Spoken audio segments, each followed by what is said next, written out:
আমরা দেখতে পাচ্ছি বাংলাদেশের সাংবাদিকতার দিকেও যদি তাকাই, বিভিন্ন গণমাধ্যম সংবাদপত্রের মিডিয়া হাউসগুলো যেন কোনো ব্যক্তির ব্যবসায়ী বা কোনো পুঁজি মালিকের পুঁজি রক্ষা, কোনো রাজনীতিকের রাজনৈতিক স্বার্থ রক্ষা, অর্থনীতি এবং দুর্নীতি লুটপাটের পাহারাদার হিসেবে অনেক কর্পোরেট হাউস গড়ে উঠেছে।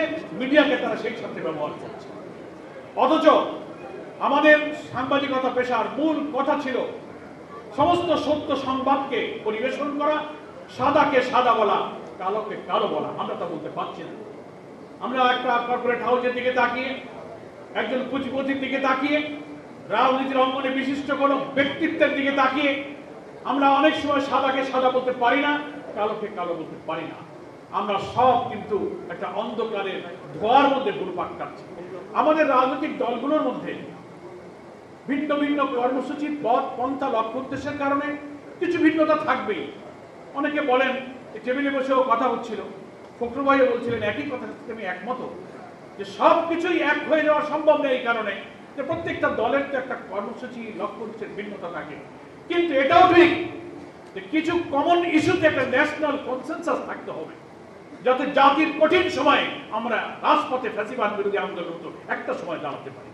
তার মধ্যে প্রথম হচ্ছে যে আমাদের এই বাংলাদেশকে আমরা একটা corruption free country, corruption free একটা ইকোনমি হিসেবে গড়তে চাই।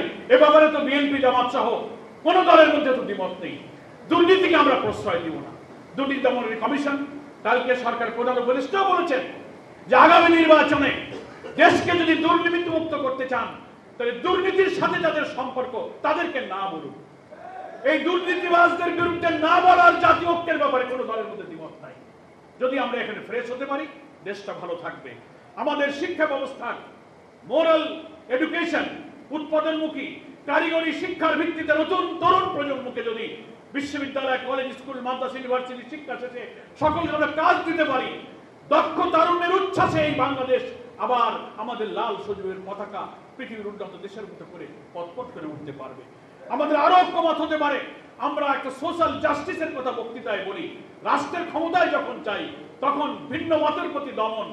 আমার দল কেন করো না, আমার সরকার বিরুদ্ধে কেন আন্দোলন করো, সে ব্যাপারে আমরা রক্ত চক্ষু দিয়ে আমরা ভিন্ন মতকে দমন করি। বিনা অপরাধে মামলা, জেল, ফাঁসি, ক্রস ফায়ার, রিমান্ড, আয়নাঘর, গোটা জাতির কাছ থেকে এই সোশ্যাল জাস্টিস, সামাজিক সুবিচার বিদায় নিয়েছে। এই ব্যাপারে প্রত্যেক পলিটিক্যাল পার্টির মধ্যে একটা চিন্তার ঐক্য প্রয়োজন যে আমরা ক্ষমতায় গেলেও আমরা ভিন্ন মতের প্রতি দমন করব না। জাতীয় ঐক্যে সকলের গণতান্ত্রিক সুযোগ দিয়ে এই দেশ গঠনের সকলের সমান অবদানের যে অধিকার আছে সাংবিধানিক, সেটাকে আমরা অক্ষুণ্ণ রাখবো।